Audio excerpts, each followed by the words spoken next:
Hello everyone and welcome to a quick YouTube tutorial. In today's video I want to show you how to turn off the video preview on YouTube. This is actually quite simple. First let's go to YouTube. Now I will show you that the preview is currently activated for me. How can I deactivate the preview? I simply click on my profile picture at the top right and go to Settings.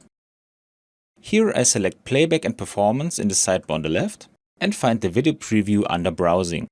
If I click on the slider, the video preview on YouTube is now deactivated.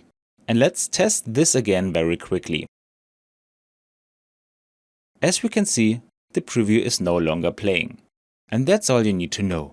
I hope you enjoyed the video and I will see you again in the next tutorial. Until then, your tutorial guy. Bye.